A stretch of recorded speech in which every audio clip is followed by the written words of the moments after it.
The hushed hush of the funeral parlor snapped like a live wire the moment his hand connected with my cheek. I had been standing by the casket, smoothing the folds of my husband's gray suit jacket, an act of love I'd rehearsed 1,000 times in my heart when Andrew's fist flew.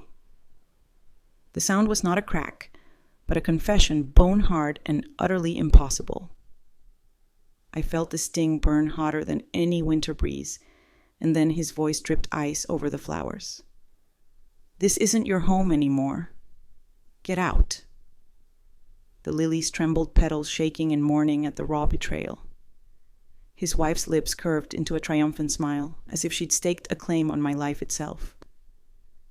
In that electric moment, surrounded by grief and disbelief, I understood the walls I'd built with my own hands no longer sheltered me. And with one devastating blow, my world fractured in two. I stared at Andrew as though he'd grown a second head. His cheekbones were sharp, his jaw clenched so tightly I could see the tendons flex beneath his skin. He stood mere feet away next to his wife, who watched me with a smug half-smile that lit a fire of hurt in my chest. Around us, the funeral parlor's pale walls and solemn pews kept their distance from this act of violence, as though they could pretend it wasn't happening. But I felt every inch of it. My fingers tingled from where the slap had landed. My heart pounded in my ears, drowning out the low murmur of sympathetic whispers.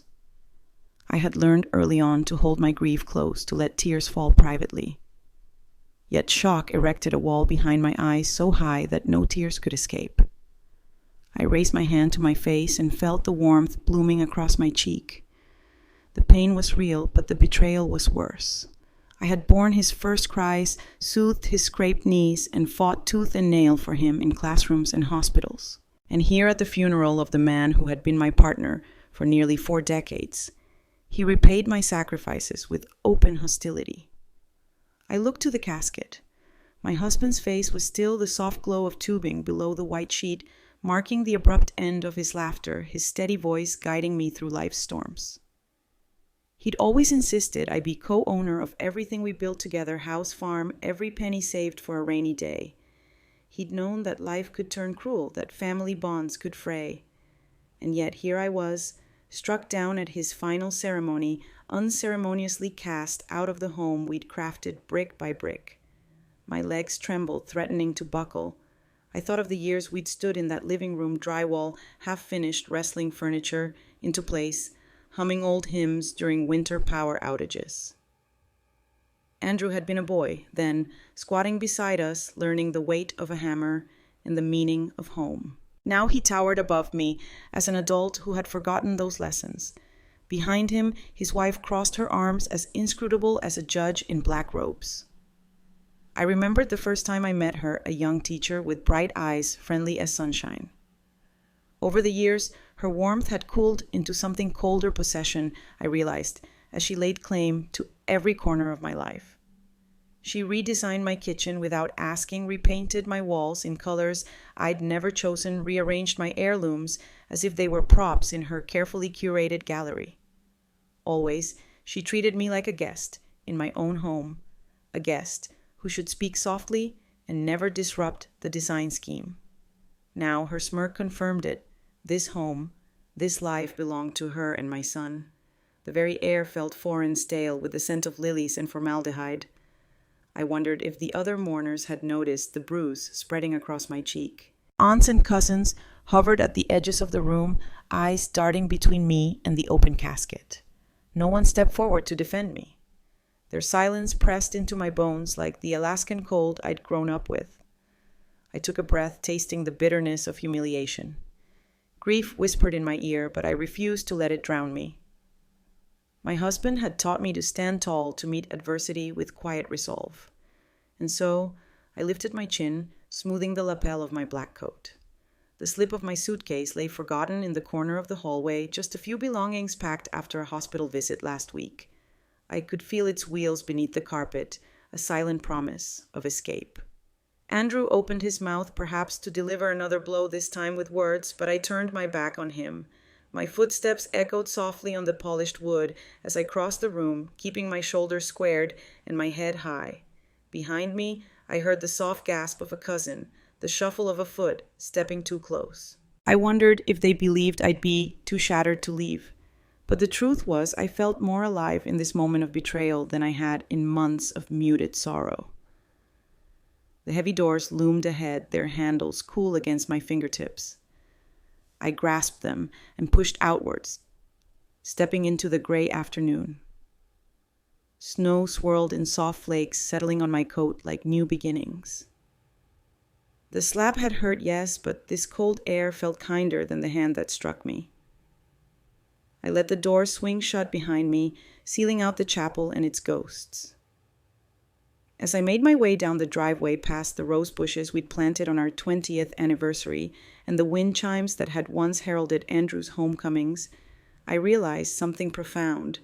This house might still have my name on the deed, but it no longer held my heart.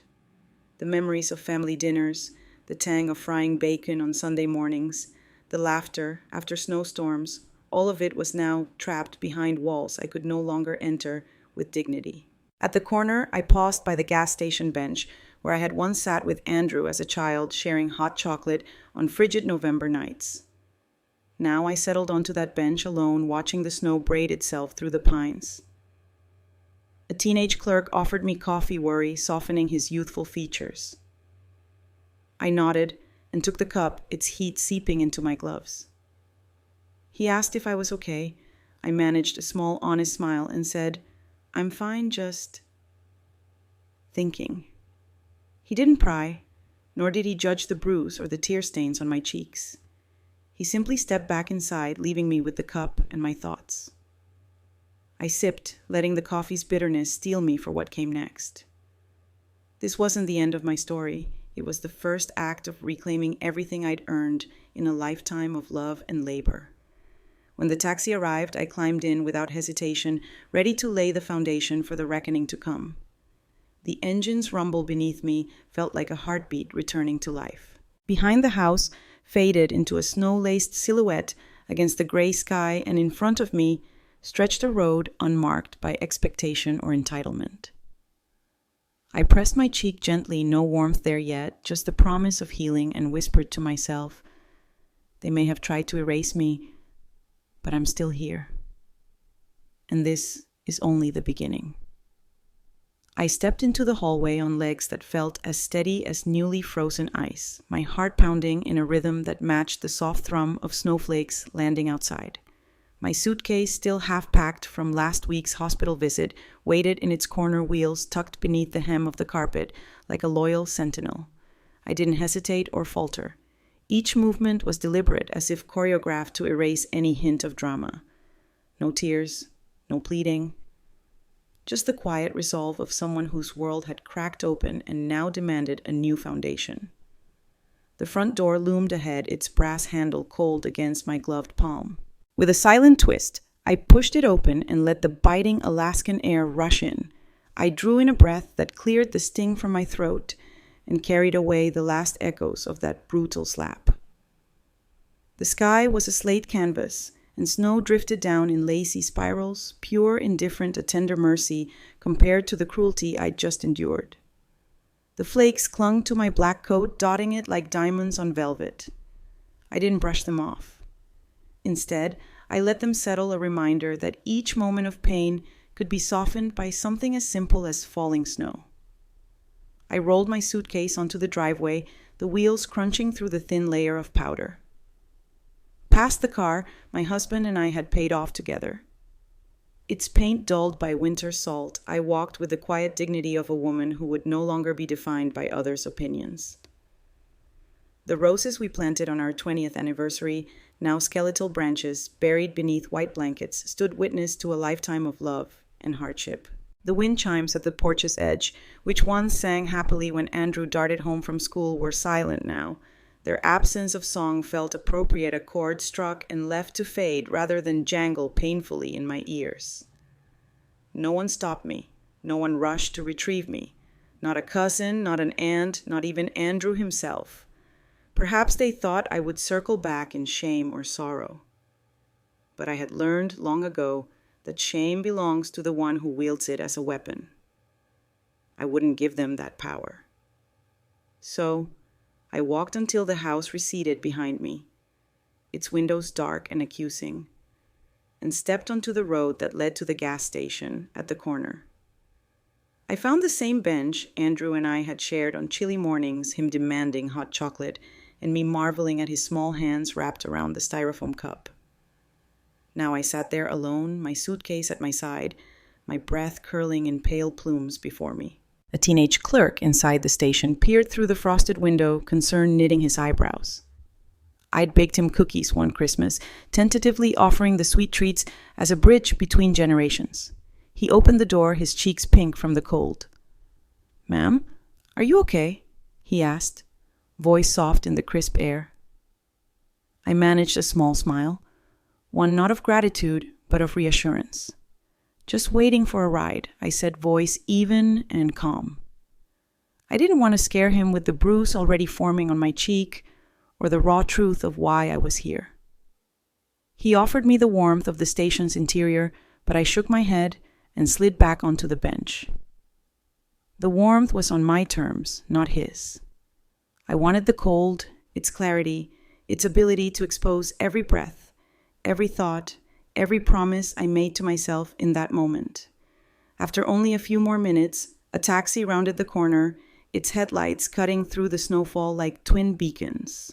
I stood and lifted my suitcase, its fabric cold against my legs, and hopped into the back seat. The driver, a middle-aged woman with kind eyes, greeted me with a nod. I didn't speak until the heater hummed to life, pushing warmth through the vents. "I need a room for the night," I said, voice steady, something clean and quiet. "Missed your flight?" she asked, glancing in the rearview mirror. "No flight," I replied. "I just need somewhere to think." The words surprised me with their honesty. Somewhere to think, yes. Somewhere safe to untangle the knotted threads of grief and betrayal and figure out which steps to take next. She nodded and wove the cab through empty streets lined with wooden houses, their roofs sagging under the weight of snow. Street lamps cast halos of orange light on drifts that stretched high as chairs.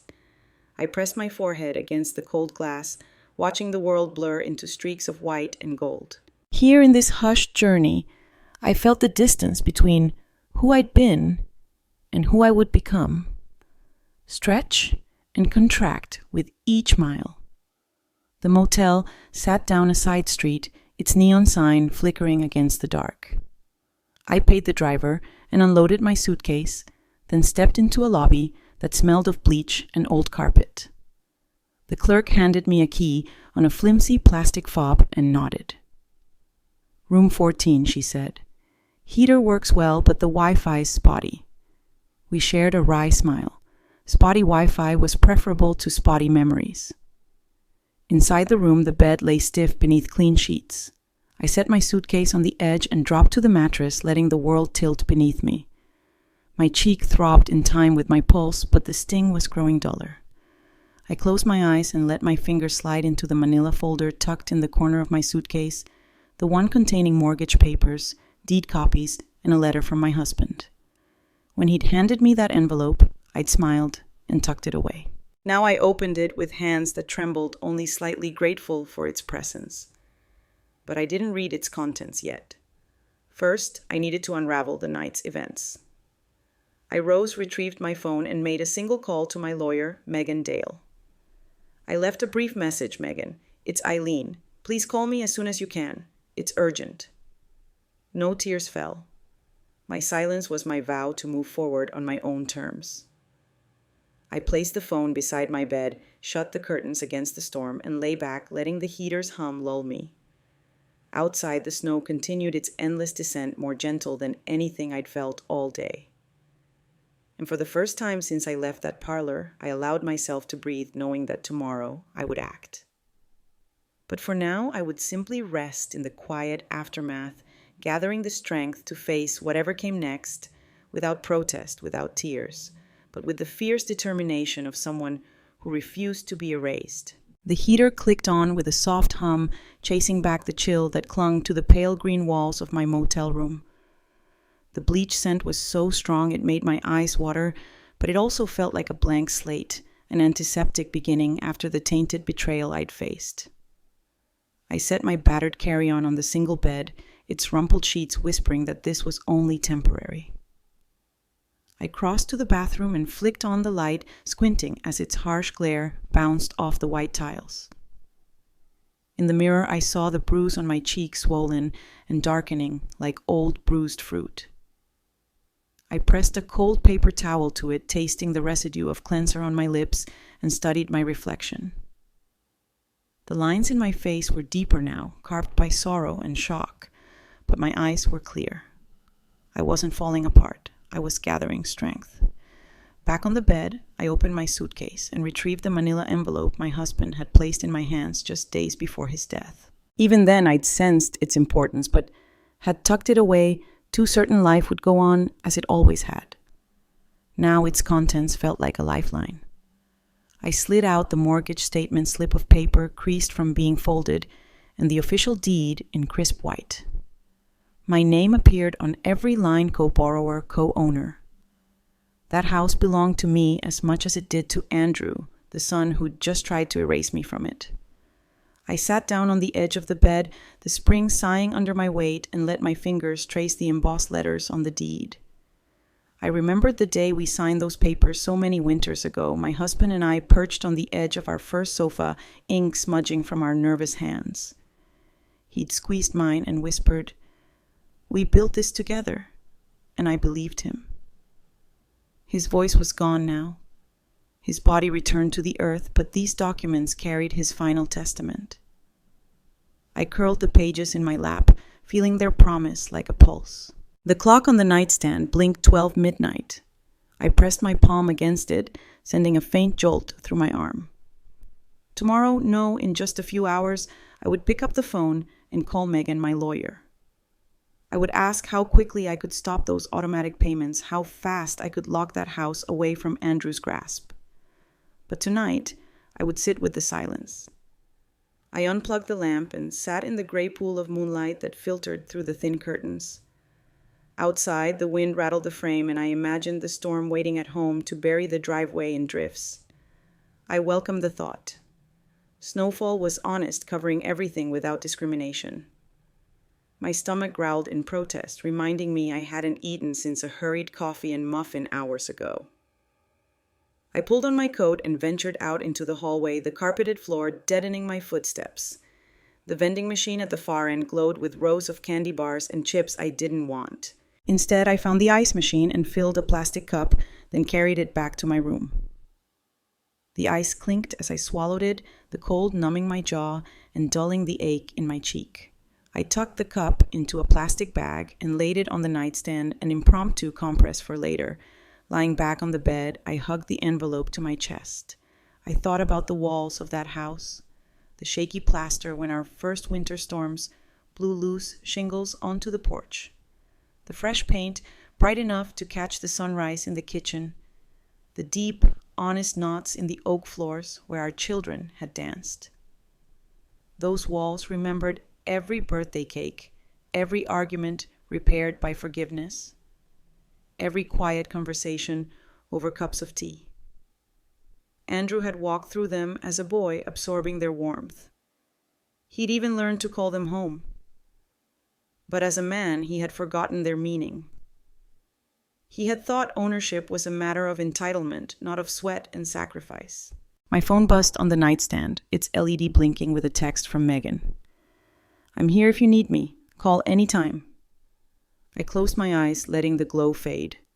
I wasn't ready to speak yet. Words I knew carried weight. I wanted mine to be measured, decisive.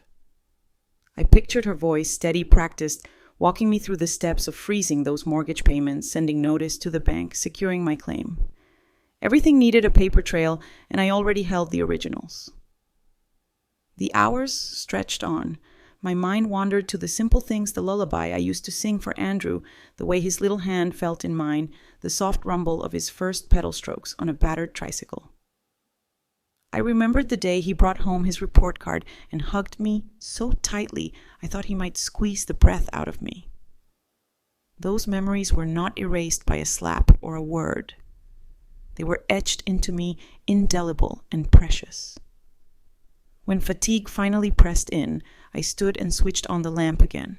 I grabbed a pen in the bottom of the manila folder and I listed the documents inside: deed copy, mortgage statement, supplemental, will bank account info, attorney contact. Beneath, I wrote the tasks: call bank, halt payments, notify attorney, prepare letter to send. Seeing my plan in neat handwriting calmed the flutter of anxiety in my chest. I folded the list and tucked it back into the folder. Rolling onto my side, I pressed my ear to the recorder in my coat pocket, the device that captured Andrew's words and the sound of his betrayal. I stared at the ceiling and slipped the switch. For a moment, I heard the emptiness of the room, then the cold clarity of his voice. This isn't your home anymore. Get out. Even replayed on a tinny speaker, the words struck like a hammer. They terrified me at first, but now I let them steal my resolve. They were proof I needed proof, that I had been wronged, that the law would stand behind me if I stood behind it. Outside, the wind howled and rattled the motel windows, a chorus of ghosts calling me home. But I would not rush. I would rest until the first pale light of dawn seeped through the curtains. Tomorrow I would transform my grief into action. For now, in this bleach-scented cocoon, I would let the quiet refine me.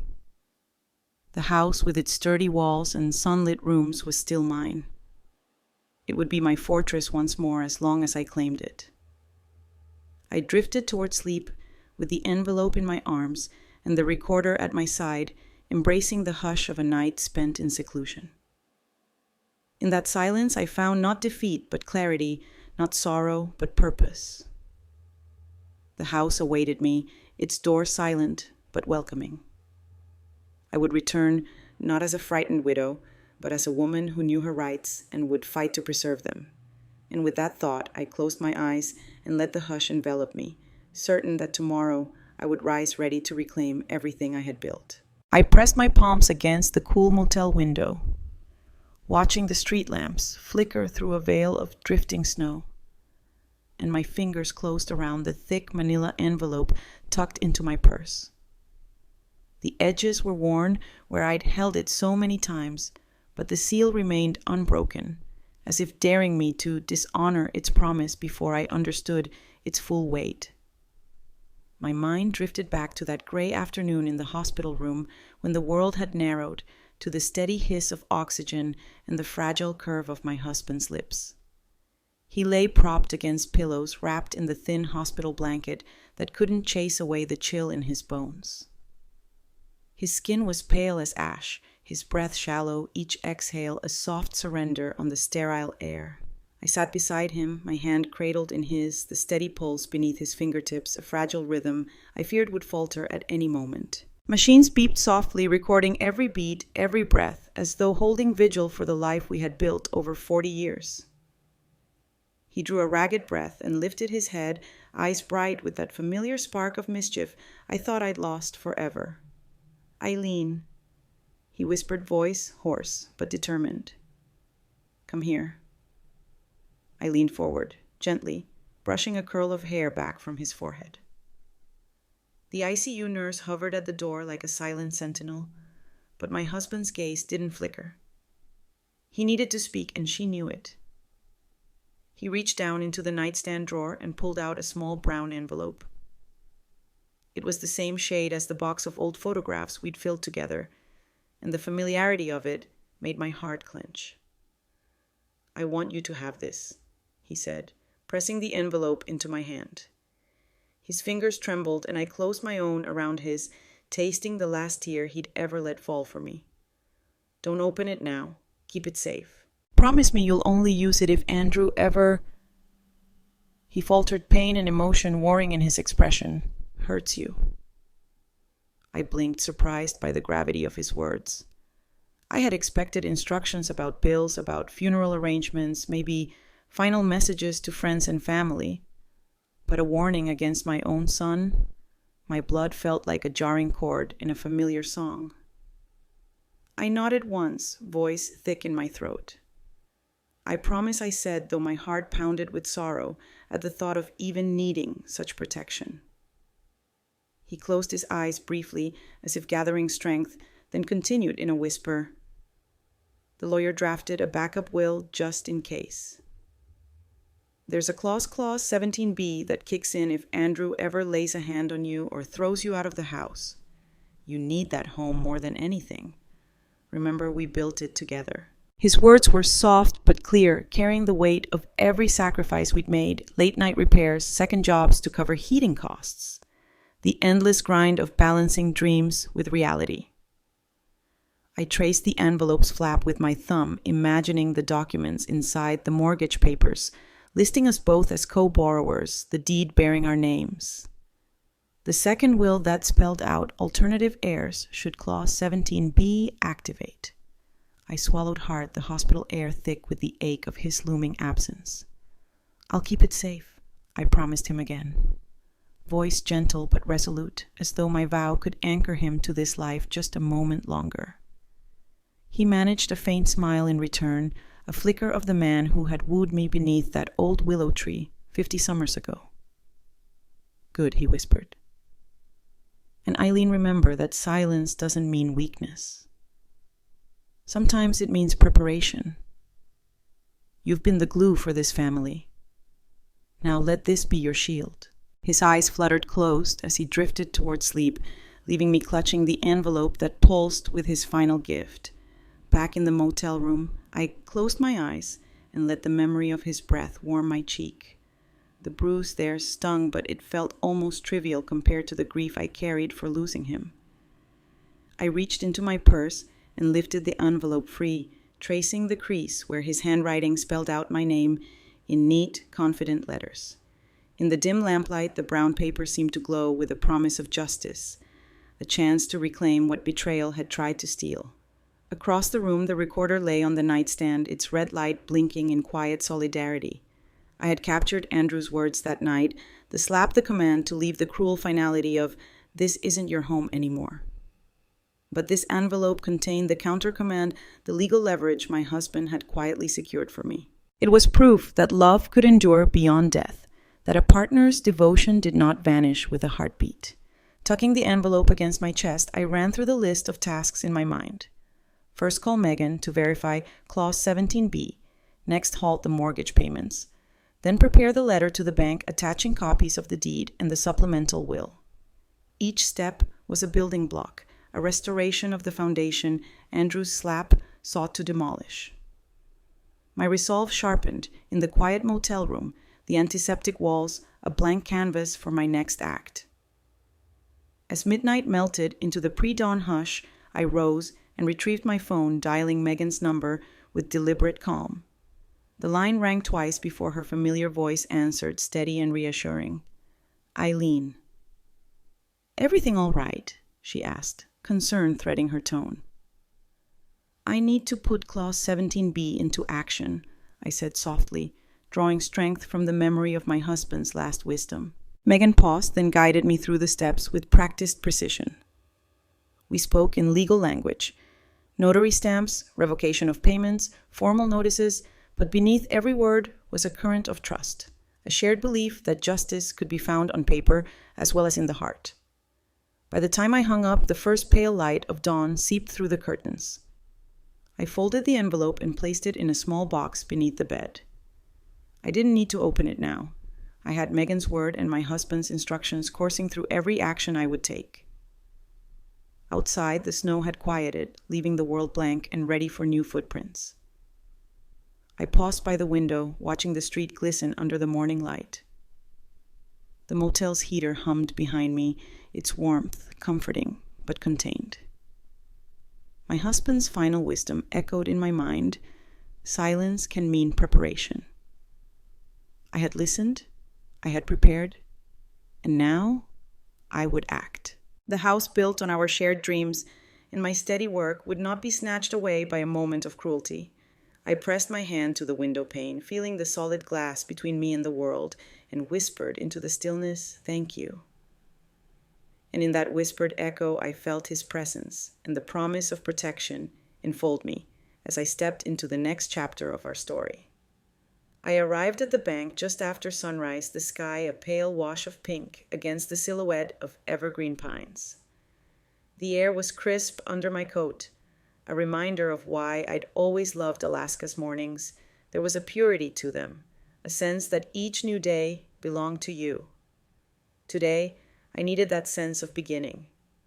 I pulled open the heavy glass door of the local branch and stepped into the warm lobby, the soft whoosh of the automatic doors closing behind me, marking the threshold between my old life and what was to come. I approached the teller line, but instead of currency or checks, I carried the manila folder of mortgage documents and my driver's license. The clerk looked up, surprised to see my name on both the folder and the slip of paper I handed her. "Good morning, Mrs. Carter," she said brightly. "How can I help you today?" The cheer in her voice didn't mask the curiosity in her eyes. "I'd like to halt the automatic payments on my mortgage," I replied, voice steady. "I'm listed as a co-borrower on the account." She nodded, glanced at the folder, then gestured me to an available seat near the consultation desk. I settled into the chair, glancing at the polished wood and the bank's motto on the wall. "Our strength is in your trust." It felt appropriate. Today I needed to trust in my own strength. A loan officer named Jessica appeared a moment later, papers in hand, and a polite smile on her face. She led me to a small office with frosted glass walls, their opacity granting us privacy without shutting out the morning light. "Mrs. Carter, you requested to stop your mortgage payments," she asked, crossing her desk to sit opposite me. I nodded, opening the folder and laying out the deed, the latest mortgage statement, and a copy of my husband's supplemental will with clause 17B highlighted. "Yes," I said. "I'm co-borrower on the loan with my late husband, and my son has made it impossible for me to remain in the home without legal recourse. I'd like to suspend the automatic payment withdrawal from my account, effective immediately." Jessica's brows rose in surprise, but she didn't blink as she took the documents. She flipped through the deed, found my name listed alongside my husband's, then studied the mortgage statement with the amortization schedule and bank letterhead. "You are indeed a co-borrower, Mrs. Carter," she said. "Under the law, you have equal rights to authorize or halt payments. I can prepare the paperwork now." As she typed into her terminal, I watched the cursor blink on the screen, each flash like a heartbeat pulsing toward change. "I'll need you to sign this revocation form," she said, sliding a crisp sheet of paper across the desk. "Once authorized, our system will flag your account and no further payments will process without your explicit consent." I signed my pen, scratching across the line beside my printed name. The weight of those few strokes felt immense, each letter a shield raised between me and the injustice I'd suffered. Jessica reviewed the form, stapled it to the copies of the deed, and handed me back a receipt. "We've placed a hold on the automatic draft," she confirmed. "It takes effect today. You'll receive confirmation by email and mail." She paused as though considering. "Is there anything else I can assist you with?" I drew in a slow breath. "Yes," I said. "I'd like to request certified copies of the mortgage file original documents if possible. I need them for my attorney." Her nod was swift, and she printed another form. While she completed that request, I sat back and let the reality settle. I had leveraged the power of my name and signature to reclaim control. I felt a quiet satisfaction, the kind that blooms from doing the right thing at precisely the right moment. By the time Jessica returned with the extra copies, the lobby had filled with mid-morning traffic business people, grabbing coffee at the kiosk retirees, depositing pension checks, a mother teaching her son how to fill out a deposit slip. Life continued around me, unaware of the small revolution I'd just set into motion. I carefully slipped the certified copies into my folder and thanked Jessica for her help. She offered me a sympathetic smile, as though she recognized the gravity of what I'd done. Stepping out of the office, I carried my folder close and headed for the door. The clerk at the front desk gave me a nod of acknowledgement, and I returned her gesture. I felt lighter, as if a shadow had been lifted from my shoulders. Outside, the wind still whispered through the trees, but I welcomed its bite now. It sharpened my senses, reminded me I was alive and capable. I hailed a taxi I'd arranged the night before, a locksmith's cab, because changing the bank's records was only half the battle. I needed the physical locks on my front door changed so Andrew couldn't let himself in should he attempt it. The taxi pulled up, and the locksmith climbed in beside me. He was a tall man with a warm grin carrying a toolbox that rattled with promise. "Morning, Mrs. Carter," he said, adjusting his cap. "Ready to get those locks swapped?" "Absolutely," I replied, my words crisp with the clarity of purpose. "I've already handled the bank side. Let's finish the job." The ride back to the house was silent, each of us absorbed in thoughts of latches and deadbolts. I pictured Andrew's surprise when he found he couldn't twist the knob, couldn't step back into the halls he thought belonged to him.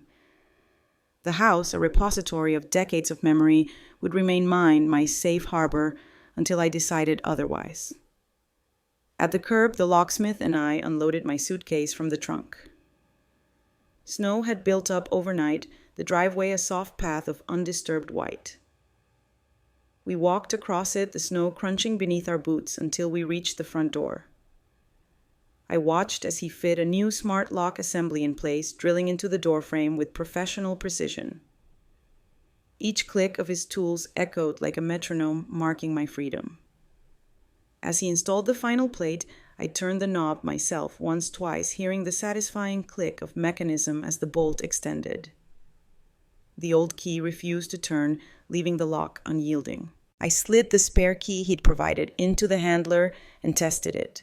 The door swung open smoothly. The house stood silent, its windows reflecting the low winter sun. I stepped inside, taking a breath of home's familiar scent, pine from last summer's lean-to, the faint tang of brewing coffee from morning cups long gone. Behind me, the locksmith packed his tools. "That's it," he said. "You're the only one with the new key now." I nodded, pressing my palm against the warm wood of the door.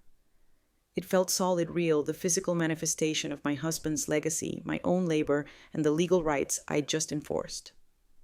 By noon, the locks had clicked home, declaring the barrier between me and Andrew's entitlement. But I knew the true power lay not in steel and bolts, but in the bank's records holding my authority in digital ink. In the hushed authority of the mortgage ledger, I had sealed my claim. In that balance of paper and metal, I had reclaimed everything I'd thought lost. I let the locksmith take his leave, then walked room to room, envisioning the next steps, notifying Megan, informing the estate attorney, preparing for Andrew's inevitable discovery. Each corner of the house seemed to breathe a sigh of relief, as though grateful to be protected at last. I felt a surge of hope and gratitude. Gratitude for my husband's foresight, for the law's support, and for my own capacity to act. Later, as I sat by the window with a cup of tea, I watched the snowfall continue its silent descent. Each flake that touched the sill reminded me of the fragility and beauty of beginnings. The house was mine by right, by name, and by the steadfast actions I had taken. And as the afternoon light danced on the snow, I felt the warmth of justice settle in my chest, steady and sure. The snow had softened into a gentle flurry by mid-morning, the world outside painted in subtle grays and whites. But inside the bank's vault room, the air was warm and hushed. I slipped through this heavy steel door and into the private enclave where the safe deposit boxes waited behind yet another locked gate. My heart thudded not with fear, but with a fierce kind of anticipation.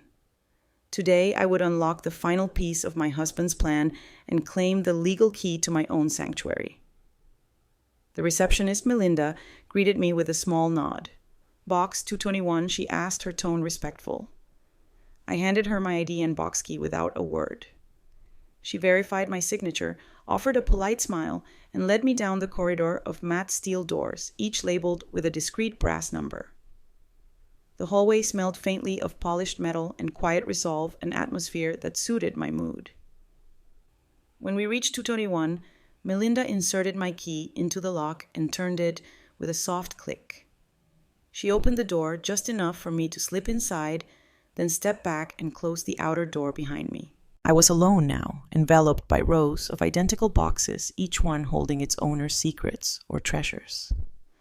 I knelt on the gray mat, slid the small brown envelope from the pocket of my coat, and used my box key to unlock the tiny drawer. The metal glide felt smooth, practiced. Inside lay the folder my husband had asked me to keep sealed until the worst should come to pass.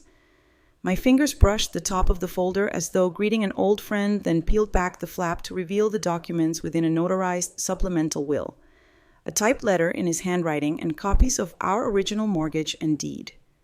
My breath caught. I slid the folder onto the small metal table built into the box, careful not to disturb the order of things. I closed my eyes for a moment, picturing his thin smile as he pressed this very envelope into my hand, telling me of Clause 17b and the protection it would grant. I opened the letter first. The paper was aged, a faint yellow edges crisp. I read, "To my dearest Eileen, if you are reading this, it means I have gone before you, and that circumstances have fallen beyond the realm we once knew. I wrote this will and included the supplemental clause because I trusted you, and I wanted no one to ever take from you what we built together.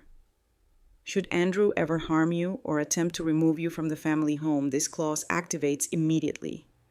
Know that you are not powerless and you are not invisible. This home was ours. Your name belongs on every brick and beam. With all my love, Thomas."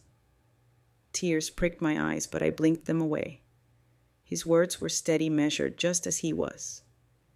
He'd foreseen the possibility that our own son might turn against me in grief or greed, and he had prepared for it with the foresight only decades of partnership could bring. Beside the letter lay the supplemental will printed on legal parchment and signed in his shaky hand, then notarized by 2 witnesses. I unfolded it and scanned until I found the critical language, Clause 17b. In the event that my son Andrew Carter shall verbally or physically abuse my wife, Eileen Carter, or unlawfully attempt to evict her from the property located at 142 Evergreen Drive, then any and all inheritance rights and interests under this will granted to said son shall be null and void. All estate assets, including the family home, shall transfer immediately to Eileen Carter as sole primary beneficiary. I felt the words settle in my chest like protective armor. He had given me not just a home, but the unassailable right to defend it. I traced the clause with my fingertip, the ink sharp and authoritative. Below it, the signatures glowed with finality. I remembered how he'd told me, voice wavering, how much he loved me, and how fearful he'd been to leave me unprotected in a world that sometimes failed to honor the bonds of blood. I picked up the mortgage statements, next photocopies of monthly payment records, the loan number stamped across each page, clear evidence that I was co-borrower and co-owner. If Andrew or his wife tried to circumvent the bank's hold, these documents would stand as incontrovertible proof of my legal stake. I gathered them carefully, aligning each sheet in perfect order. I closed the folder and tucked the envelope back into its manila shell, then lifted the deed. This, too, bore both our names in bold script on the county's official form. My husband had insisted I share ownership not out of mistrust, but out of equality and security. Now that equality meant everything. I leaned back in the small stool, letting the gravity of what I held wash over me. A sense of calm acceptance rose within me, tempered by gratitude for the man who had ensured I would never stand alone. His foresight was more than a gesture, it was a lifeline I would use to reclaim my home. I slid everything back into the envelope and shut the box drawer. The click of the lock felt like sealing a pact with the past and present. Outside voices murmured in the lobby, customers speaking in hushed tones about deposits and withdrawals. But here in the vault's intentional hush, I had secured the future. Melinda returned and unlocked my box for the final time. She watched as I placed the envelope and deed back inside her expression, respectful understanding implicitly that this was no ordinary visit. When I handed her the key, she offered no questions, only the professional courtesy of a bank that knew when to safeguard privacy above all. Back in the warm lobby, I slid into a chair and gathered my thoughts. The next steps were clear: notify my lawyer that Clause 17B was ready to be activated, send copies of the supplemental will and the recorded evidence of Andrew's betrayal, and prepare for the legal proceedings that would follow. But for now, I allowed myself a moment to simply breathe, to feel the solidity of my husband's final gift and the empowerment it granted me. When I stepped outside, the snow had paused, leaving the world still and pristine. My footprints marked a solitary path across the bank's entrance plaza. I followed them slowly, reflecting on how I had journeyed from a place of stunned disbelief to one of quiet command. The safe deposit box hadn't merely held papers. It had held the culmination of a lifetime's love and a future's promise. And now, as I turned toward the taxi idling at the curb, I carried that promise with me, sealed, sturdy, and irrevocable. I sat at my kitchen table in the little one-room apartment I'd rented early afternoon, sunlight slanting through the curtained window. My hands hovered over the phone as though afraid to touch it, even though I knew this call would change everything. The envelope from this bank lay open beside me, revealing the supplemental will and the deed, my husband's final words echoing in their typed clauses. My heart thudded as I dialed Megan Dale's number, the attorney who had not only cared for my husband's affairs, but had become a trusted ally when I needed one most. The line rang once, twice, and then her calm voice came on the other end. "Eileen, I was expecting your call." Hearing her steady tone felt like stepping onto firm ground after months of shifting sands. "Megan." I began, my voice steadier than I'd expected. "I'm ready to activate Clause 17B. I held my breath, anticipating the legal hurdles that so often slowed justice. Instead, there was only a pause, as though she were gathering her composure before delivering good news. "I've reviewed everything you sent," she said. "The supplemental will is ironclad and the clause is clear." My chest lifted with relief. Those simple words carried the weight of 100 sleepless nights. "Let's go over the steps," she continued, "so we ensure there's no room for dispute." And in that moment, I felt the tide turn. She guided me through a succinct checklist. First, formal notification to Andrew's attorney, citing Clause 17B and enclosing a certified copy of the supplemental will. Second, submission of the audio recording from the night of the slap to establish verbal abuse and unlawful eviction. Third, filing a motion with the probate court to enforce the revocation of inheritance rights. And fourth, immediate title transfer to me as primary beneficiary.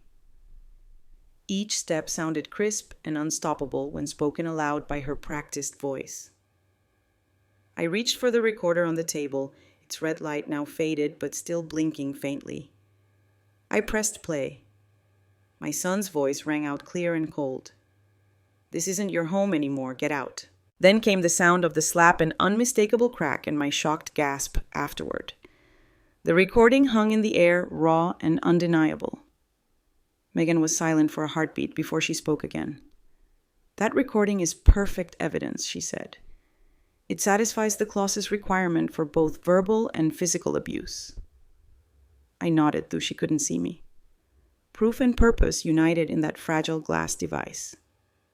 Should I send anything else, I asked, only wanting this process to be complete, to finally look my son in the eye and know I had done everything right. "Include the certified copies of the deed and mortgage statements," she said. "We'll need to show your co-ownership and authenticate your interest in the property. Then I'll prepare the cease and desist notification to Andrew, effective immediately. He will forfeit any claim under the terms of the will. No chance for him to call it a misunderstanding." My throat felt dry. "Thank you, Megan. I've been hesitant to use this. But after what he did, I have to protect my home." The words tumbled out, and I realized I felt no guilt, only clarity. I had not sought revenge. I had sought justice. She gave me a sympathetic pause before replying. "You are justified, Eileen. Your husband anticipated this. You followed his instructions to the letter. He set this up for you so you would never be powerless." In her voice lay the echo of every courtroom victory, every battle for someone's right to safety and dignity. I drew strength from it. "Okay," I said, swallowing. "I'll assemble the packet and send it to you for filing today." Megan guided me through naming conventions, notarization requirements, and a suggested cover letter. I scribbled notes, each word a blow struck for my own security. When we hung up, I exhaled a breath I didn't know I'd been holding. The phone felt heavy in my hand, a conduit for transformation. I rose and moved to the small desk beneath the window, setting the recorder beside the folder of documents. I began the familiar motions of legal assembly, placing the supplemental will on top, then the deed, the mortgage statements, and finally, the cover letter I'd drafted under Megan's guidance. Subject activation of Clause 17B. Estate of Thomas Carter to Attorney of Record, Andrew Carter. Dear Counsel, as co-borrower and co-owner of the property located at 142 Evergreen Drive, and as the primary beneficiary under the supplemental will of my late husband, the late Thomas Carter, I hereby notify you of the activation of Clause 17B, which revokes Andrew Carter's inheritance rights due to verbal and physical abuse. Enclosed are certified copies of the supplemental will, deed, mortgage statements, and audio evidence. Please consider this notice effective immediately. I folded the pages and tucked them into a crisp legal envelope, then sealed it with careful precision. On my laptop, I attached scanned PDFs of each document and uploaded the audio file to the secure client portal Megan had provided. A few quick keystrokes later, I clicked send. The email confirmation chimed a digital signature, sealing a real-world promise. My fingers lingered on the keyboard as though reluctant to let go. But I needed to move forward. I notified Megan with a brief message sent. Please file today. Seconds later, her reply received. I'll handle the rest. The partnership forged by my husband and carried on by this attorney felt like a chain unbroken by death or betrayal. I closed the laptop and sank into the small armchair by the window, watching snow drift lazily against the gray sky. My son's claim to our home had vanished in the space between sending those documents and Megan filing them. In that silence, I realized something profound. Clause 17B hadn't just been a legal tool. It had been a testament to trust my husband's trust in me, to act when I needed to, my own trust in his foresight, and my renewed trust in myself. The afternoon waned, casting longer shadows across the snow-dusted ground outside. I rose and paced the small room, feeling a quiet resolve settle over me. Tomorrow I might hear from Andrew, anger, confusion, perhaps pleas. But tonight I had reclaimed my story. I had turned silence into action, fear into protection, betrayal into an assertion of rights. At last, I allowed my gaze to rest on the recorder, still blinking its tiny red light. I pressed the button to power it off, symbolic and deliberate. No longer did it need to capture words of harm. Those words had served their purpose.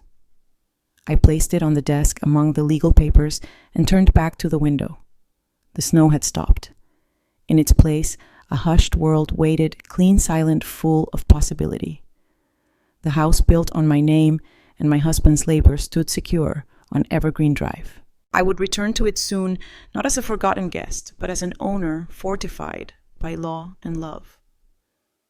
And in that moment of calm certainty, I knew that while grief had shaped my past, justice would guide my future. I let the quiet fill me, and for the first time since that terrible night, I felt at peace.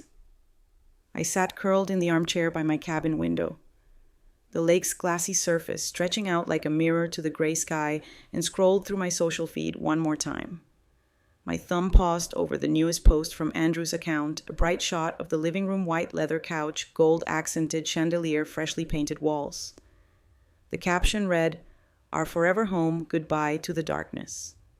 I exhaled slowly and set my phone aside on the small table, its screen dark in the lamplight. The freshman joy in their stage snapshots, chandelier install complete, felt futile, like fireworks set off in an empty field. I neither seethed nor wept. Instead, I felt the steady pulse of clarity, each beat a reminder that they were living an illusion. They believed they had won, had seized a narrative in which they were the triumphant heirs. I imagined Tanya's manicured fingers tapping the screen to upload another boomerang video, edges of a cream-colored, sectional glimpses of white marble counters, a floating hearth mantle that looked nothing like the one my husband chose. She probably paused to admire the symmetry, the way the light caught on polished surfaces. I remembered standing beside him in that very room, the old brick hearth blackened with years of winter fires, its warmth seeping into our bones. She had replaced it with a fantasy of minimalism. That hungriest expression of entitlement was her art, and I could see how she framed it for her audience, her carefully chosen family and friends who liked her new kingdom without question. I let my gaze drift to the recorder on the shelf where its small red light no longer flashed. It would serve no purpose now. The recording had already been submitted. Instead, I reached for the manila folder of certified documents, copies of the supplemental will deed mortgage statements, all neatly bound with a paper clip. I didn't need to revisit them, but having them at my side was like wearing a shield. I arranged them methodically, tapping the top sheet to flatten it. This was reality grounded in law. Their Instagram stories were smoke and mirrors. Another notification popped up, a photo of Andrew drilling in a new floorboard, a boomerang of him raising his arms as though claiming a throne. Underneath the caption, breaking ground on the master suite remodel. It's ours now. I let out a wry chuckle. Breaking ground had once meant the thrilling first shovel of earth on our own lot when he was just a boy building forts with his friends. Now it was a boastful declaration, an attempt to cleanse the past. But no amount of oak plank or sledgehammer could erase the truth inked in that envelope. My thoughts wandered back to the day I sent the formal notification to Andrew's attorney.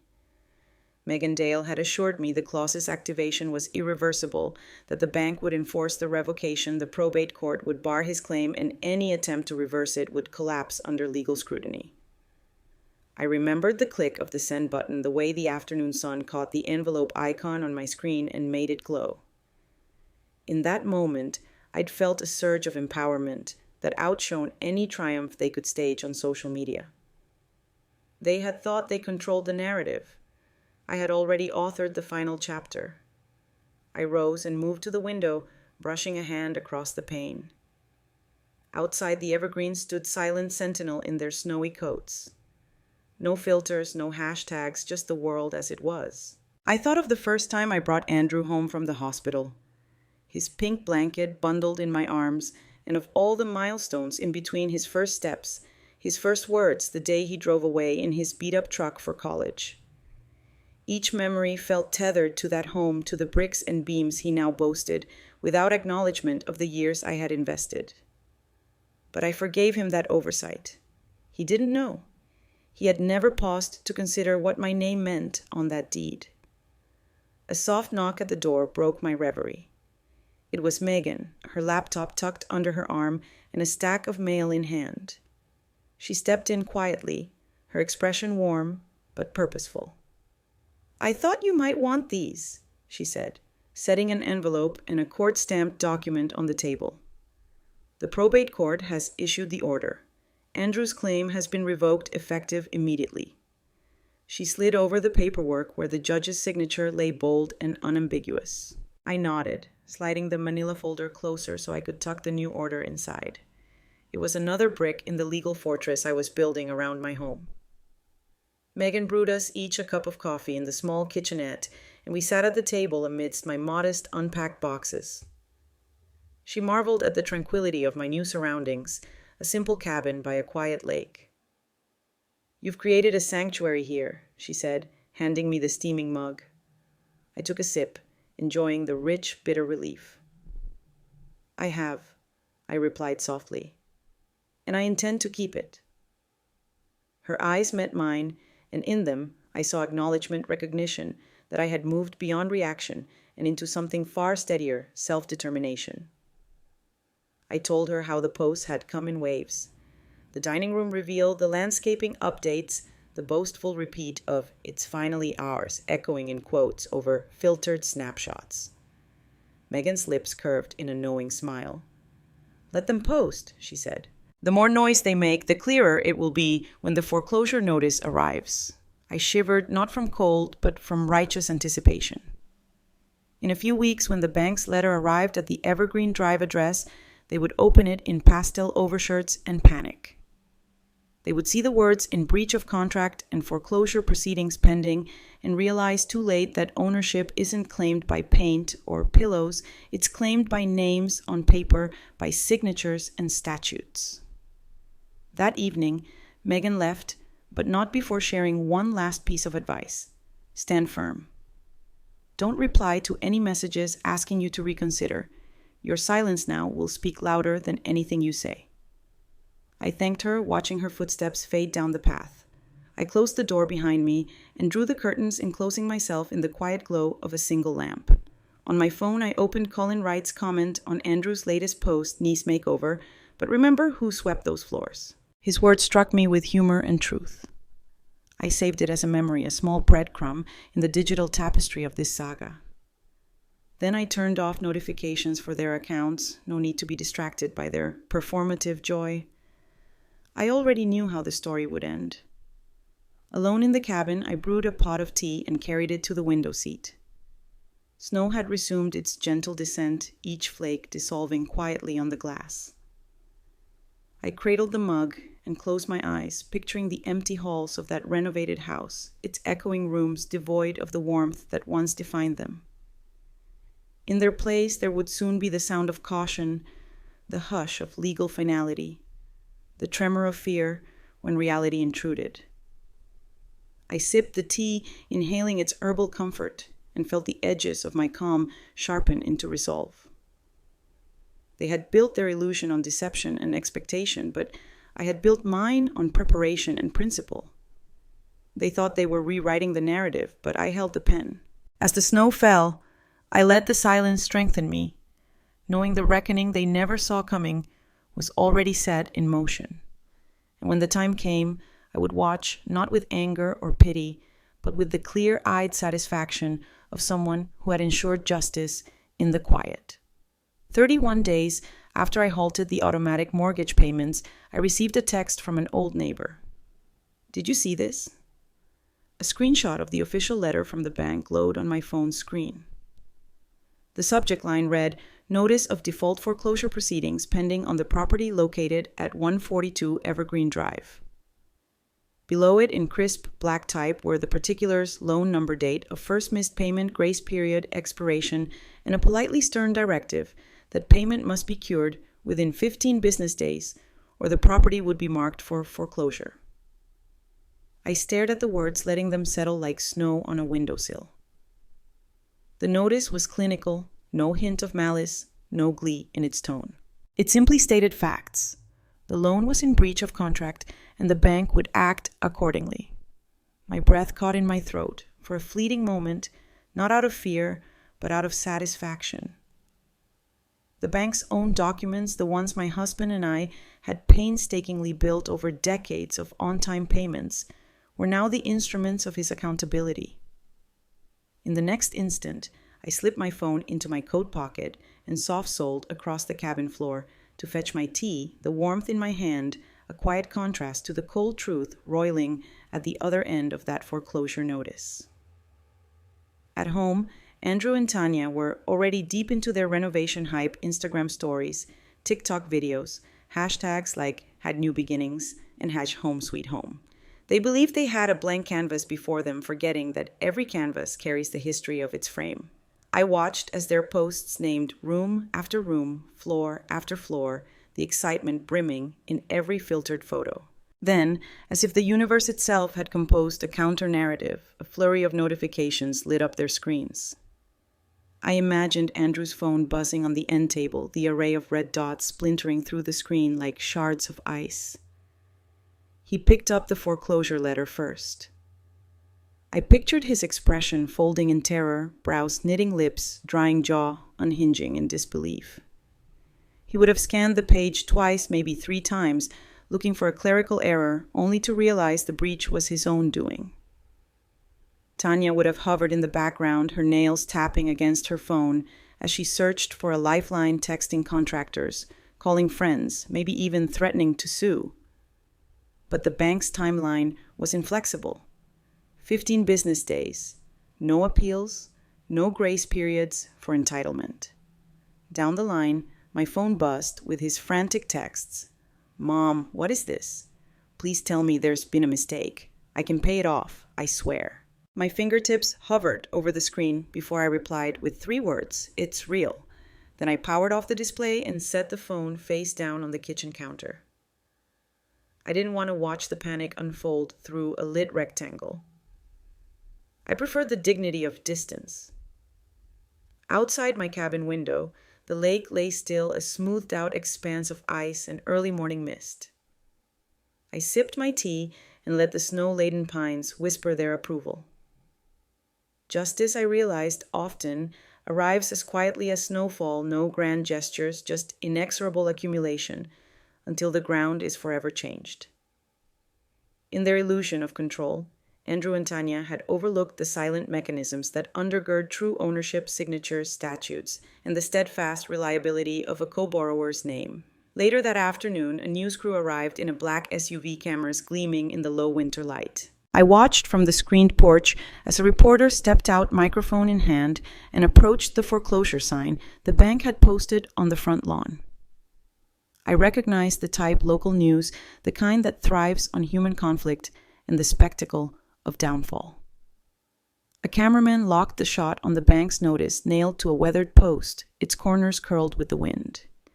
The reporter read the letter's summary for the camera, uttering the phrase, "default notice," like a dirge. I felt no shame for being the subject of their story. I felt only a quiet pride that my husband's foresight and my resolve had set this narrative right. Inside, the phone rang once, twice. I didn't answer. Andrew's desperation, I knew, would come through in his voice. Tremors, apologies, perhaps even threats. But I had already enacted the legal remedy, and I would not falter now. My silence was not cruelty, it was the final act of self-preservation. The halls of that house would no longer echo with his bravado or her carefully staged reveals. Instead, the notice of default hung over it like a specter, invisible to casual visitors, but omnipresent to those who tried to call it their own. That evening, I walked the perimeter of the cabin, the snow crunching under my boots, and felt the full arc of the past month sweep through me: the slap, the taxi ride, the motel's bleak air, the bank's warm vault, the lawyer's guidance, and now this moment of reckoning. Each step traced the contour of my journey from shock to empowerment. The foreclosure notice was the capstone, a testament to my right to stand firm, to honor my husband's legacy, and to claim the home we built together. On my return, I paused at my dining table where the recorder lay tucked under a stack of letters. I pulled it free and hit the playback button once more. There was the unmistakable crack of Andrew's hand, the sharp cruelty of his words, and then my stunned gasp. Even though the courtroom would no longer need it, I listened until the echo faded. That sound, a moment of violence born from entitlement, would now serve a higher purpose, proof that love and law aligned could protect the vulnerable. I turned off the recorder and placed it gently in its case. The cabin's lights glowed warmly, and I flicked on the small lamp above my journal. I wrote a single line. Today they learned that paper beats power. My pen hovered, and I added, "And justice is often written in silence." I closed the journal, the page catching softly between its covers, and tucked it back into the top drawer. When night fell, I made a pot of chamomile tea and carried it out to the porch swing. The sky was clear now, constellations shimmering cold and bright. I wrapped a blanket around my shoulders and watched my breath drift into the ether. In this vast silence, I felt the weight of the foreclosure notice lift from my shoulders and settle over the house on Evergreen Drive, right where it belonged. In the hush of wintry stars, I realized how small the world becomes when you stand firm in what's yours. No amount of paint or filtered photos could change the truth inked in those legal documents. And as I rocked gently the suspension of snowflakes whispering against the cabin's roof, I smiled. The reckoning had come. They had not seen it coming because they believed the loudest voices commanded the story. But I had learned that sometimes it is the stillness between the storms that shapes the final chapter, and in that quiet I found my victory. The phone vibrated against the mahogany side table just as I was pouring a fresh cup of chamomile tea, its steam curling like a small benediction in the dim light. I'd left notifications on for one reason: to know the moment Andrew realized the foreclosure notice was more than an illusion. The caller ID glowed with his name, Andrew Carter. My thumb hovered over the green button heart, steady but resolute. I pressed accept. "Mom, please," his voice came rough, desperate, every bit the echo of the boy I once knew. "What's happening?" "We got this letter from the bank. They say the house is in default. You've got to call them. You've got to fix this." I set my teacup down carefully, the porcelain cool beneath my fingers. I inhaled the scent of chamomile and pine from the woods behind my cabin. I remembered the night I first read his fury in the funeral parlor, the knot in his voice when he ordered me out of my own home. The weight of that moment still sat in my chest like a stone. "Mom, this is our home," he continued, voice cracking. "Don't let us lose it." I stood cradling the phone in my hand as though it were a fragile bird. "Andrew," I said, voice calm, measured. "You told me once, even in front of Dad's casket, that this wasn't my home anymore." His silence shattered the space between us for a heartbeat. "It's true. That's exactly what you said." He sputtered, half-choked. "No, Mom, I didn't mean..."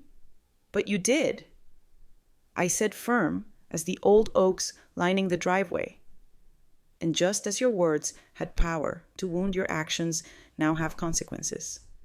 The bank will proceed unless you arrange the payments yourself." I let the accusation hang in the silent room.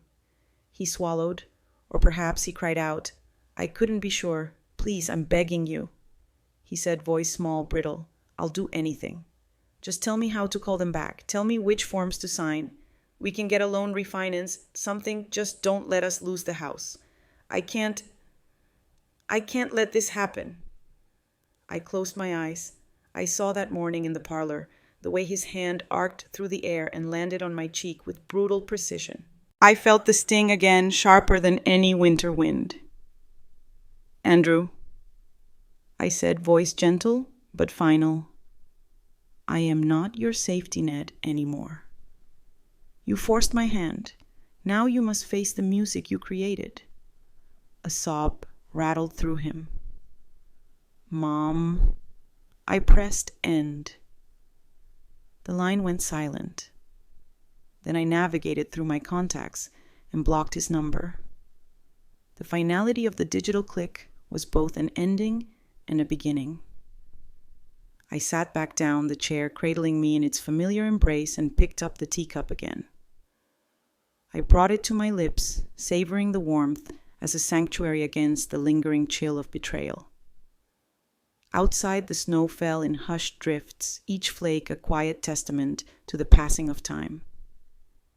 In the cabin's single overhead light, I could see the suspended motes of dust dancing proof that the world continued in small, steady rhythms, regardless of human drama. My silence on that call was not cruelty, it was my shield. In that moment, I chose peace over chaos, dignity over desperation. I looked at the recorder on the shelf, its small red light now extinguished. The proof of his crime had fulfilled its purpose. I didn't need to relive the sound of his slap or his cruel words. Those echoes belonged to the past. What mattered was what came next. I turned back to the window and watched my reflection ripple across the glass, a woman transformed by grief, betrayal, and the unwavering will to protect her own. I finished my tea and set the cup in the sink, its clink echoing softly in the quiet. In the kitchen drawer lay the stack of sealed envelopes destined for the probate court, each one a legal hammer, striking the final nail in the narrative Andrew tried to write for me. Tonight, though, I allowed myself a moment of calm. No court filings, no urgent calls, only the simple act of being alone in a snowbound cabin wrapped in a blanket of my own making. I crossed to the front door and slid a bolt into place, the latch clicking with satisfying authority. I didn't glance at the lock, knowing its presence marked more than physical security. It was a symbol of boundaries, respected of a home, reclaimed by its rightful owner. I turned off the lights and let the cabin's hearth glow softly, the wood stove's embers echoing the warmth I had safeguarded. As night deepened, I drifted to sleep, untroubled by nightmares or regrets. For the first time since Andrew's slap, my dreams were filled with quiet victories, the sharp clarity of numbers and signatures, the cool strength of a law upheld, and above all, the unbreakable promise I made to myself to remain silent when words failed and to speak only when justice demanded. In that silence, I found my most powerful voice. The room felt impossibly small as I stepped through the front door, the air thick with the scent of lemon cookies and brewed coffee. My sister-in-law's living room had been suggested as neutral territory, but neutrality evaporated the moment I walked in. Cushioned chairs lined the perimeter, and a long mahogany table stretched down the center, draped with a white cloth and set with teacups. Family members filled the seats, cousins I'd barely spoken to in years, aunts and uncles murmuring greetings, and of course Andrew and Tanya at the head of the table, their eyes hard with expectation. I carried only a single tote bag with me. In its depths lay everything that mattered, certified copies of the original will, the supplemental will, with Clause 17B deed, copies, the bank's default notice, and the audio recorder. Behind me followed Megan Dale, my husband's attorney, professional, and poised her leather briefcase, clicking softly against her heel. With each step, the memory of that slap and those cold words, "This isn't your home anymore. Get out," flared in my mind, but I refused to let it shatter my resolve. As I settled into the chair opposite my son, the room fell silent. Andrew's wife exchanged a look with him, a silent conversation that spoke of lawsuits and emotional drama. I set the tote on the table and let Megan clear her throat. She was the calm in the storm, and I leaned back, trusting her to steer this gathering toward the truth. "Thank you all for coming." Megan began, her voice steady. "I represent Mrs. Eileen Carter, widow of the late Thomas Carter. We've convened here to address a serious matter concerning the estate and property at 142 Evergreen Drive." Her gaze swept the room, lingering on each face just long enough to convey gravity. "Mrs. Carter has been the sole beneficiary of her late husband's supplemental will, and certain legal actions have been taken that affect Mr. Andrew Carter's inheritance rights." A murmur rippled around the table. Andrew raised his eyebrows, lips tightening. "Megan," he said, voice clipped. "What is this about? We thought everything was settled." Megan lifted a sheaf of papers. "Please allow me to explain. Here is the original will," she said, placing a copy on the table. "It names both Mr. and Mrs. Carter as primary beneficiaries of the estate.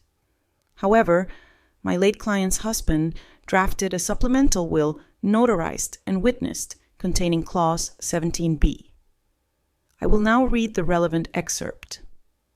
She adjusted her glasses and read in clear, calm tones Clause 17B. "In the event that my son, Andrew Carter, shall verbally or physically abuse my wife, Eileen Carter, or unlawfully attempt to evict her from the property located at 142 Evergreen Drive, then any and all inheritance rights and interests under this will granted to said son shall be null and void. All estate assets, including the family home, shall transfer immediately to Eileen Carter as sole primary beneficiary." I watched the room stiffen. Aunt Margie's teacup rattled as she gripped it. Cousin Jenna's jaw dropped, and Uncle Howard blinked twice as though the words refused to register. Andrew's face paled. Megan continued. We have also included certified copies of the deed showing both names and the bank's default notice indicating foreclosure proceedings pending due to non-payment. Finally, we have audio evidence recorded on the night in question. She reached into her briefcase and set the small recorder on the table, its red light blinking quietly. "Mrs. Carter, would you like to play the recording?" I inhaled, then nodded. Megan pressed the play button. Andrew's clear voice echoed through the speakers. "This isn't your home anymore. Get out." A sharp slap followed a crack that seemed to reverberate in my very bones, then my startled intake of breath. The room fell into stunned silence. The recorder cycled off, and the hush stretched until I could hear my own heartbeat. Andrew's face drained of color. He sat rigid, staring at the device as though it had betrayed him. Tanya's lips parted, then closed without a sound. I felt none of the triumphant glee they expected, only a calm verification of what I already knew. Their arrogance had blinded them to my husband's meticulous planning. Megan folded her hands. "Under the terms of Clause 17B, Mr. Carter has forfeited his inheritance rights. The property and all associated assets now legally revert to Mrs. Eileen Carter as sole primary beneficiary. The probate court has been notified, and the transfer of title will proceed forthwith." There was a collective intake of breath. My aunts exchanged worried glances. Andrew opened his mouth, closed it, then whispered, "Mom." I didn't mean it. His voice trembled, the bravado gone. I looked at him, feeling a complex mix of sorrow and relief. "You said it in front of Dad's casket," I replied softly but firmly. "You delivered it with violence and public humiliation. This is the cost of your actions." My words hovered in the air, measured and just. Tanya rose, fingertips brushing the edge of her chair. "This is unfair," she said, voice quavering. "He was grieving. It wasn't meant to be taken literally." She glanced at the recorder. "That was edited right, taken out of context." Megan shook her head. "The recording is unedited. It establishes the verbal and physical abuse required to activate the clause. The law is clear." She regarded Tanya kindly but unyieldingly, like a referee calling a foul. Andrew's shoulders slumped. He looked around at the faces of our family, some sympathetic, others wide-eyed with shock, and his own gaze dropped to the table. I'm sorry," he whispered. "I didn't know what else to do." His apology sounded hollow even to my own ears, an apology offered only after the fact. Silence enveloped the room once more. It was not a pit of awkward pauses, but a chamber of reckoning, each person confronted with the legal and moral reality. I took a slow breath, savoring the moment, not for revenge, but for the affirmation that justice had been served according to my husband's final wishes. Megan gathered the documents. "I will file the necessary papers with the clerk's office tomorrow. In the meantime, Mrs. Carter, you have sole authority over the property and estate matters." She smiled at me, a gesture of professional solidarity and personal empathy. I nodded and closed the tote bag, careful to preserve the sealed pages. As I stood, I felt the watchful eyes of my relatives upon me. I looked at each face in turn, the cousins who never called the aunts, who nodded politely but stayed silent when I needed them most, and finally at Andrew. "I forgive you," I said quietly, "but I cannot undo what has been done." My voice didn't tremble. "This home isn't just walls and windows. It's the product of my life's work and my husband's trust in me. Now it belongs to me alone." Andrew wiped at his eyes, unable to meet my gaze. Tanya sank back into her chair, head bowed. The rest of the family shuffled awkwardly, uncertain whether to offer condolences or congratulations. I turned toward the door, the centerpiece of this neutral gathering. Megan followed her arm at my back in a gesture of support. Outside, the fresh Alaskan air waited crisp and unyielding. As I stepped onto the porch of the house I had reclaimed, I felt the weight of a lifetime lift, replaced by the quiet certainty that I had honored my husband's wisdom, defended my dignity, and secured my future. No one called after me. No one offered a last word. The silence was enough, an unspoken acknowledgement that some truths cannot be denied, and that sometimes, in the hush of revelation, justice speaks louder than any defense. And with that, I closed the door on the past and walked into the next chapter of a life unbound by betrayal. I closed the door behind me for the last time and stood on the front steps of my empty house, the early morning sun glinting off the frost-laced windows. The nonprofit's moving truck, painted in warm blues and greens, idled at the curb, its crew gathering the last of the framed photos, the heirloom rocking chair, the forged iron milk can I'd once used as a flower vase. They loaded each item, carefully tucking them beside boxes of kitchenware destined to become community resources for other seniors in need. I watched until the street was quiet, the house looking more like a symbol than a home, and I felt something gentle unfurl inside me, the first true breath of freedom in months. My lawyer Megan handed me the check from the nonprofit with a small smile. "They'll honor your legacy," she said. Her words settled around me like a soft blanket. I nodded, folding the check into my purse, not for me, but for the next chapter I intended to write. I told Andrew and Tanya they could have the memories of that place if they cared to keep them. But the walls themselves belonged to those who had no home of their own. Their faces had gone pale at first, but then they smiled, relieved to be rid of the burden they'd never respected.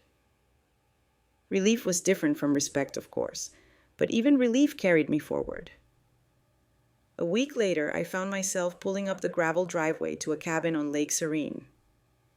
Its cedar siding was weathered silver, and a single chimney whispered thin smoke into the misty morning air. I parked the car, clutching a small duffel bag of clothes and a worn leather satchel containing the recorder, my late husband's framed letter, and the deeds now safely preserved in my attorney's vault.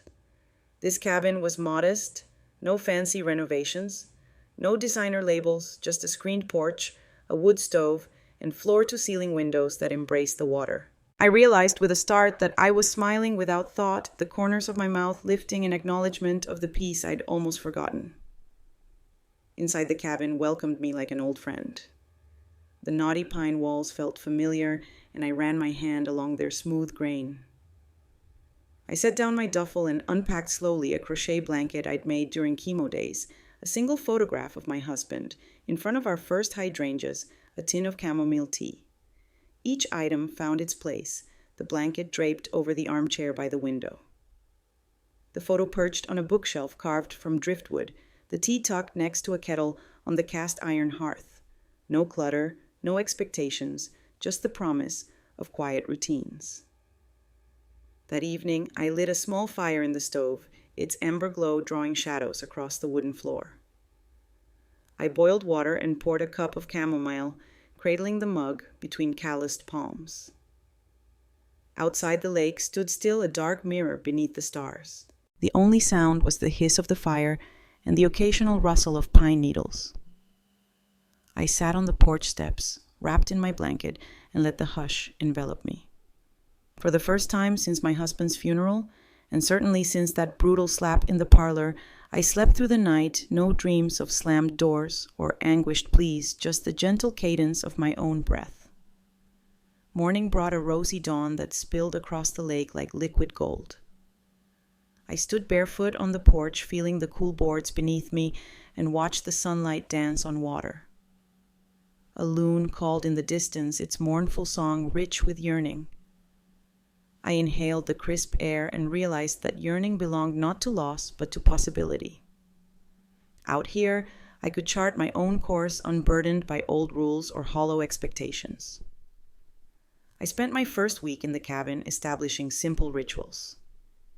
Each dawn, I made coffee dark, robust, and walked the rocky shoreline looking for smooth stones. I painted small watercolors of the mist-laden landscape, my brush strokes, tentative at first, but growing bolder with each new canvas. Afternoons found me reading by the wood stove, my head nestled in a cushion, while outside the world went about its unpressured rhythm. I cooked hearty stews and broke bread alone at the pine table, savoring each spoonful as an act of self-care. The silence was not oppressive, but expansive, giving room for introspection and renewal. I explored the tiny village nearby, once greeting the few shopkeepers by name, Marlene, who ran the general store and always offered a wasted slice of cinnamon roll, Carl, the mechanic, who nodded respectfully when I asked about a local landmark, and Sophie, the librarian, whose eyes lit up when I introduced myself, as if relieved that someone had finally come to stay. They welcomed me not as a curiosity, but as a neighbor. I realized that here community was something you chose and fostered, not something you claimed by birth. One afternoon, I hiked to a lookout where the trees parted to reveal snow-capped peaks in the distance. I paused at the crest wind tugging at my hair and placed a hand over my heart. The journey up the trail had been steep and uneven, but I'd persisted one step at a time. It occurred to me that my life had been like this hike, sometimes exhausting, often unpredictable, but deeply rewarding when I pressed on. I closed my eyes and whispered thanks to whatever force had guided me here. Back at the cabin, I recorded a short message on the little recorder. "This is Eileen Carter, reading from my journal." I began, my voice steady, in the quiet room. "If you're listening, know that peace doesn't come from walls or ownership. It comes from the choice to speak your truth and stand by it." I sold the house, reclaimed my silence as strength, and found home in the echoes of my own voice. Let this be a testament you are never too old to write a new ending. I pressed stop and let the room settle around me, satisfied that I had given voice to this chapter of my life. Evenings grew longer, and I discovered a habit of writing letters to friends, ones who had offered kindness, ones I hadn't spoken to in years, and even to my son, though I never sent that final missive. It was enough to write down what I might say apologies for the pain explanations of my love boundaries I would uphold. The act of writing soothed the remnants of grief, turning silence into something generative. As summer turned to crisp autumn days, the cabin's windows framed fiery foliage against sapphire skies. I welcomed each new season as a chapter, knowing that seasons change, but the heart endures. I harvested wild berries and made jam-leaving jars on the neighbor's porch with handwritten notes of thanks. I attended the village's harvest festival, small and intimate, where I danced beneath the lantern-lit trees with strangers who felt like friends. On a late October morning, I sat by the lake with a single maple leaf floating on the glassy surface. I took one final sip of coffee, its warmth a balm, and let the moment linger, the hush of the water, the crispness in the air, the knowledge that I had reclaimed my story. The cabin was no longer just shelter. It was a testament to a life lived on my own terms. I rose, brushed off my pants, and walked inside to light the stove, preparing for the winter to come, as much a part of my journey as every other step. In the glow of the hearth, I found myself humming an old lullaby I used to sing to Andrew as a boy. The melody felt redemptive, a gentle promise that despite all the chapters written by others, by grief or betrayal, I remained the author of my own life.